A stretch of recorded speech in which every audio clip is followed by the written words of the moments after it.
শিবির কি কর্মসূচি দেবে এটা শিবিরের বিষয়, সেটা নিয়ে তো আমাদের কিছু বলার নেই। কিন্তু আমরা যেই বিষয়টা নিয়ে এখানে অবস্থান করছি, আমাদের বিষয়টা যৌক্তিক। যৌক্তিক কিভাবে? 5 তারিখে শিক্ষা মন্ত্রণালয়, এখানে একটু ব্যাকগ্রাউন্ডে যেতে হবে। শাহজালাল বিজ্ঞান ও প্রযুক্তি বিশ্ববিদ্যালয় ছাত্র সংসদ নির্বাচন ঘোষণা দেওয়ার পরে আমরা বাংলাদেশ জাতীয়তাবাদী ছাত্রদের প্যানেল দিয়েছি। আমরা নির্বাচনের প্রস্তুতির জন্য আমরা কাজও শুরু করেছি। কিন্তু শিক্ষা মন্ত্রণালয় থেকে কিন্তু 5 তারিখের পরে শাহজালাল বিজ্ঞান ও প্রযুক্তি বিশ্ববিদ্যালয়ের ভাইস চ্যান্সেলর বরাবর কিন্তু একটা চিঠি ইস্যু করা হয়েছে যে জাতীয় নির্বাচনের আগে নির্বাচনগুলো যেন না করা হয়, নিরুৎসাহিত করা হয়েছে। কিন্তু এই ভাইস চ্যান্সেলর এই চিঠিটি 7 দিনের মতো গোপন রেখেছেন।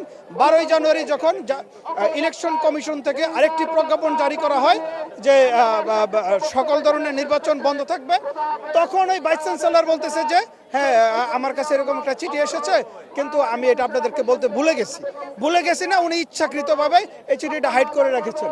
তো এইখানে হচ্ছে যে এখন এই নির্বাচন কমিশন যখন প্রজ্ঞাপন দিয়েছে যে অন্য কোনো নির্বাচন হবে না, সেক্ষেত্রে তো কেউ নির্বাচনের প্রচারণা চালাবে না, এটাই স্বাভাবিক। তো বাংলাদেশ জাতীয়তাবাদী ছাত্রদলও কোনো নির্বাচন প্রচারণা চালায় নাই। কিন্তু সেই শাহজালাল বিজ্ঞান ও প্রযুক্তি বিশ্ববিদ্যালয়ের ভাইস চ্যান্সেলর কিন্তু জানে তিনি নির্বাচন করবেন, যেহেতু জামাতি এজেন্ডা ওনার উপর আছে, সেই জন্য উনি ওনার কাজ চালিয়ে গেছেন, ওনার অনুগত ছাত্র সংগঠনও সেই কাজ চালিয়ে গেছেন। কিন্তু আমরা নির্বাচন কমিশনের প্রতি দায়বদ্ধতা থেকে আমরা সব ধরনের নির্বাচন থেকে সরে গিয়েছিলাম। কিন্তু এর পরবর্তীতে আবার এই ভাইস চ্যান্সেলর নির্বাচন কমিশনে এসে তাদের উপর একটা জামাতের মাধ্যমে একটা চাপ প্রয়োগ করে নির্বাচনটাকে আবার পুনরায় এস্টাবলিশ করেছে। তো সুতরাং এই যে আপনার এই সিদ্ধান্ত এবং সিদ্ধান্তহীনতা, এটার ভিতরে 10-12 দিন সময় চলে গেছে। একটা নির্বাচনের আগে যদি 10 দিন আপনার যেটা প্রচারণার মূল পিক টাইম, সেখানে যদি 10 দিন চলে যায়, এই দায়ভার কার? এটা বিশ্ববিদ্যালয়ের প্রশাসনের এবং নির্বাচন কমিশনের। এই হচ্ছে বিষয়। এখন তারা যেই দাবি করছে শিবির সবসময় এরকম মিথ্যা দাবি করে থাকে, তাদের জন্মটাই মিথ্যার উপর দিয়ে, তারা মুনাফিকি করবে, এটাই স্বাভাবিক। তো তারা আন্দোলন সংগ্রাম ঘোষণা করার চেষ্টা করছে বা করবে, এইটা তাদের ইচ্ছা, এটা নিয়ে আমাদের কিছু বলার নেই। কিন্তু আমরা ন্যায়ের পক্ষে আছি, আমরা সত্যের পক্ষে আছি, যেটা বাস্তবতা সেটা মেনে নিতে হবে। কারণ বাংলাদেশে এ পর্যন্ত যে কটা ছাত্র সংগঠন নির্বাচন হয়েছে, আমরা সবকটা অংশগ্রহণ করেছি, আমরা কোনো ছাত্র সংসদ নির্বাচন থেকে নিজেদেরকে দূরে রাখিনি। কিন্তু এইখানে বিতর্ক কেন হচ্ছে? এই বিতর্কগুলো চাপিয়ে দিয়েছে নির্বাচন কমিশন এবং শিক্ষা মন্ত্রণালয় এবং শাহজালাল বিজ্ঞান ও প্রযুক্তি বিশ্ববিদ্যালয়ের ভাইস চ্যান্সেলর, তারা দায়ী।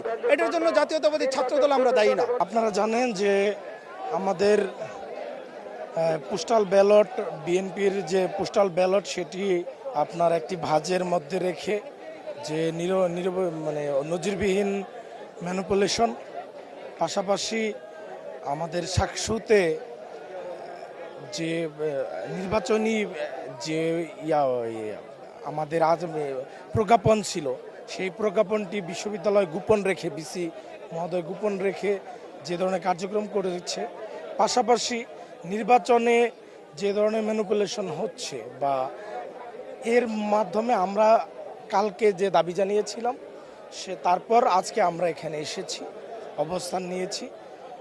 এখনো পর্যন্ত আমরা যতটুকু জেনেছি, আমাদের সাথে এখনো পর্যন্ত যোগাযোগ করা হয়নি। আমাদের দাবি যতক্ষণ পর্যন্ত না মেনে নেবে পূর্ণভাবে, ততক্ষণ পর্যন্ত আমরা এখানে অবস্থান নেব।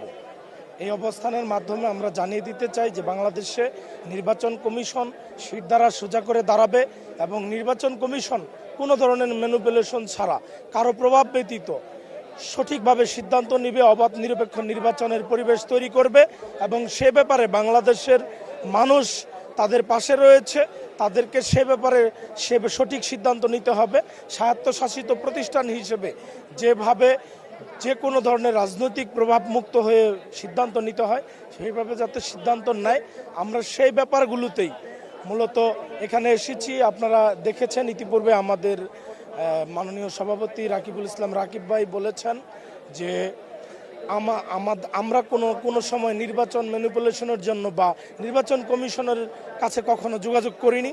কারণ আমরা মনে করি যে নির্বাচন কমিশন তার নিজস্ব গতিধারায় কাজ করবে।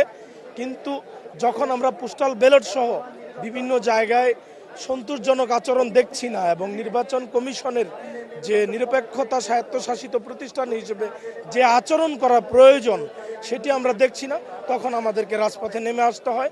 আমাদের বাংলাদেশ জাতীয়তাবাদী ছাত্রদলের ইতিহাস, আন্দোলনের ইতিহাস, রক্ত দেওয়ার ইতিহাস, গুম খুন জেল জুলুমের মাধ্যমে যে সংগঠন মৃত্যুর উপত্যকায় দাঁড়িয়ে মুক্তির স্লোগান দিয়েছে, সেই সংগঠন আজকে দাঁড়িয়েছে। আমাদের দাবি দাওয়া পূর্ণভাবে আদায় হওয়ার আগ পর্যন্ত আমরা এই অবস্থান বজায় রাখব।